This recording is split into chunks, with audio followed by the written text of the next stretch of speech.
নিবান যে কথাটা জিজ্ঞাসা করছিলাম, 5 কোটি টাকা ওই প্রার্থী পিছু মুকুল রায় একসময় মানহানির মামলা করেছিলেন, দেখানোর জন্যই করেছিলেন। আজকে আর সেই চক্ষু লজ্জাটুকু রাখছে না তৃণমূল কংগ্রেস। দেবজিৎ বাবু বলছেন যে আরেক ধাপ এগিয়ে কেন্দ্রীয় মন্ত্রীকে পিটিয়ে দিতে পারাটাও একটা বার্তা, যে দেখো কেন্দ্রীয় মন্ত্রীকেও ছাড়ছি না, অতএব সাবধানে ভাই। এই চ্যালেঞ্জের মোকাবিলা করা একদিকে নির্বাচন কমিশনের জন্য কতটা শক্ত, অন্যদিকে তৃণমূল সত্যি সত্যি পেশি আর অর্থশক্তি ছাড়া নির্বাচন লড়তে ভয় পায় কি? আসলে গোটা তৃণমূল দলটা তৈরি হয়েছে দুষ্কৃতী, দালাল এবং প্রশাসনের একটা বড় অংশ দিয়ে। এদের না আছে কোনো ইডিওলজি, না আছে কোনো পলিটিক্যাল কালচার, না আছে কোনো পলিটিক্যাল এডুকেশন। পুরো দলটা এই অশিক্ষা, দুর্নীতি এইসব নিয়ে এবং এই দুষ্কৃতি এইসব নিয়ে তৈরি হয়েছে। এখন এই দলটা একটা শাসক দল যখন বুঝতে পারে যে তারা অপরাধটা করছে খুব সচেতন ভাবে এবং তার জন্য জনমনে ক্রমশ ক্ষোভ থেকে ক্রোধ ধুমায়িত হচ্ছে, তখন তাদের এই যে ক্ষত, তাদের এই যে নগ্নতা, সেটাকে ঢাকা দেওয়ার জন্য তাদের মধ্যে আরো বেশি করে অশুভ বোধ পেয়ে বসে। তারা তখন দুটো কাজ করতে চায়। একদিকে অর্থ দিয়ে তারা জনশক্তিকে বা জনচেতনাকে কিনে নিতে চায়। জনচেতনা যেমন কিনতে চায়, পাশাপাশি একটা বুদ্ধিজীবী অংশ, যে বুদ্ধিজীবী অংশের বুদ্ধিদীপ্ত চেতনা দিয়ে সমাজকে আলোকিত করার কথা ছিল, সেই অংশটাকে কিনতে চায়। এখন এই বুদ্ধিজীবী অংশটাকে, এক বড় অংশটাকে কিনতে এই সরকার সফল হয়েছে, এবং সফল হয়েছে বলেই একদিন দেখা যায় যে কবি লিখেছিলেন, বেকারত্বের যন্ত্রণাকে উপলব্ধি করে রূপমকে একটা চাকরি দিন। সময়ের ব্যবধানে দেখা যায় সেই কবি তার কলম তুলে দিয়ে মুখ্যমন্ত্রীর চেয়ারের জল মুছছেন। কিন্তু শুধু এই অংশটাকে কিনলেই তো হবে না, বিপুল জনশক্তিটাকে আমাকে কিনতে হবে। সেই জন্য অর্থের, এই অবৈধ অর্থের বিপুল ব্যবহার তারা করে, কিন্তু এইখানে তারা নিশ্চিত হতে পারে না। এই অটোক্র্যাটিক রেজিমের প্রতিভূত তৃণমূল কংগ্রেস, এটা অটোক্র্যাটিক শাসকের ধর্ম, যে তারা কিছুতেই নিশ্চিত হতে পারে না, কিছুতেই সিকিউর হতে পারে না যে তাদের ক্ষমতাটাকে ধরে রাখতে হবে। তখন বাবু, আমি আপনার এই কথা সূত্র ধরে অর্ক কুমার নাগের কাছে আসবো। অর্ক কুমার, আজকে তৃণমূল কংগ্রেসের তরফ থেকে শশী পাজা সাংবাদিক বৈঠক করছিলেন, উনি শুনছিলেন, উনি চ্যালেঞ্জ ছুটছিলেন সম্মিলিতভাবে বিরোধীদের।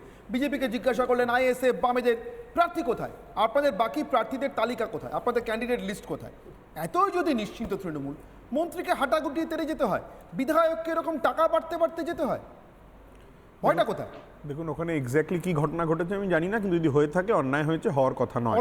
কথা বলবো, আপনি বলতে শুরু করেন, আমার খুব খারাপ লাগছে। আমি কালকে এখানে দাঁড়িয়ে বলছিলাম, তৃণমূল কংগ্রেসকে এখন 3টে শব্দে ব্যাখ্যা করা যায়: ডিনায়াল, ডিসেপশন, ডিচ। না, প্রথমে অস্বীকার, তারপরে দেখালেন যে বিধায়ক টাকা দিচ্ছেন, কিভাবে তিনি টাকা দিচ্ছেন, কাকে দিয়েছেন, কত লোককে দিয়েছেন, সোশ্যাল মিডিয়ায় ছবি আপনি দেখুন। একটা পার্টিকুলার ছবি না, মানে আপনি ফেসবুক খুললেন, নাম করে সত্যতা কতটা আমি জানি না, কিন্তু যাই হোক, প্রশ্ন শুরু করলেন এটা নরেন্দ্র কুমার চক্রবর্তী। আমি বলছি না যে ওটা আপনারা মর্ফ করেছেন, কিন্তু সেই ছবিটার পিছনে এক্স্যাক্টলি কি ঘটনা সেটা আমরা কেউ জানি না। আপনারাও সেটা কিন্তু ওনার থেকে জানার চেষ্টা করেন, এবং তার কোনো অভিযোগও কিন্তু আসেনি। বলছি হাতা গোটানো হাফ মন্ত্রী।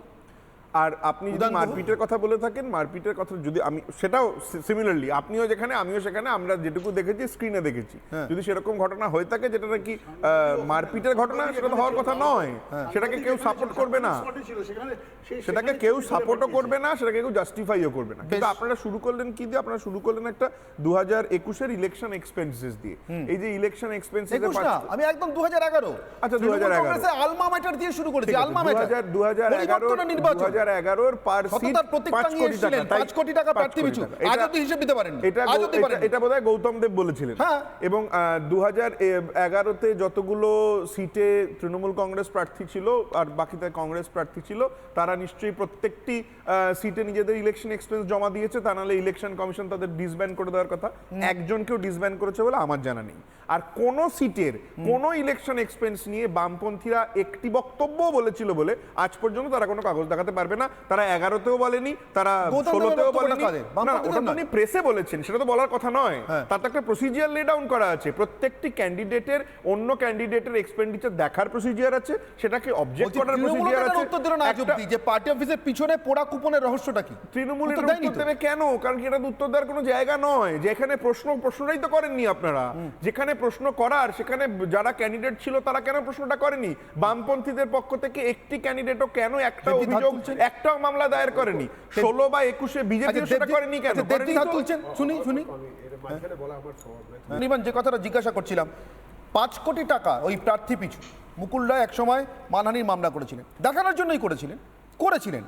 আজকে আর সেই চক্ষু লজ্জাটুকু রাখছে না তৃণমূল কংগ্রেস। দেবজিৎ বাবু বলছেন যে আরেক ধাপ এগিয়ে কেন্দ্রীয় মন্ত্রীকে পিটিয়ে দিতে পারাটাও একটা বার্তা, যে দেখো কেন্দ্রীয় মন্ত্রীকেও ছাড়ছি না, অতএব সাবধানে ভাই। এই চ্যালেঞ্জের মোকাবিলা করা একদিকে নির্বাচন কমিশনের জন্য কতটা শক্ত, অন্যদিকে তৃণমূল সত্যি সত্যি পেশি আর অর্থশক্তি ছাড়া নির্বাচন লড়তে ভয় পায় কি? আসলে গোটা তৃণমূল দলটা তৈরি হয়েছে দুষ্কৃতী, দালাল এবং প্রশাসনের একটা বড় অংশ দিয়ে। এদের না আছে কোনো ইডিওলজি, না আছে কোনো পলিটিক্যাল কালচার, না আছে কোনো পলিটিক্যাল এডুকেশন। পুরো দলটা এই অশিক্ষা, দুর্নীতি এইসব নিয়ে এবং এই দুষ্কৃতি এইসব নিয়ে তৈরি হয়েছে। এখন এই দলটা, একটা শাসক দল যখন বুঝতে পারে যে তারা অপরাধটা করছে খুব সচেতন ভাবে এবং তার জন্য জনমনে ক্রমশ ক্ষোভ থেকে ক্রোধ ধুমায়িত হচ্ছে, তখন তাদের এই যে ক্ষত, তাদের এই যে নগ্নতা, সেটাকে ঢাকা দেওয়ার জন্য তাদের মধ্যে আরো বেশি করে অশুভ বোধ পেয়ে বসে। তারা তখন দুটো কাজ করতে চায়। একদিকে অর্থ দিয়ে তারা জনশক্তিকে বা জনচেতনাকে কিনে নিতে চায়। জনচেতনা যেমন কিনতে চায়, পাশাপাশি একটা বুদ্ধিজীবী অংশ, যে বুদ্ধিজীবী অংশের বুদ্ধিদীপ্ত চেতনা দিয়ে সমাজকে আলোকিত করার কথা ছিল, সেই অংশটাকে কিনতে চায়। এখন এই বুদ্ধিজীবী অংশটাকে, এক বড় অংশটাকে কিনতে এই সরকার সফল হয়েছে, এবং সফল হয়েছে বলেই একদিন দেখা যায় যে কবি লিখেছিলেন, বেকারত্বের যন্ত্রণাকে উপলব্ধি করে রূপমকে একটা চাকরি দিন। সময়ের ব্যবধানে দেখা যায় সেই কবি তার কলম তুলে দিয়ে মুখ্যমন্ত্রীর চেয়ারের জল মুছছেন। কিন্তু শুধু এই অংশটাকে কিনলেই তো হবে না, বিপুল জনশক্তিটাকে আমাকে কিনতে হবে। সেই জন্য অর্থের, এই অবৈধ অর্থের বিপুল ব্যবহার তারা করে, কিন্তু এইখানে তারা নিশ্চিত হতে পারে না।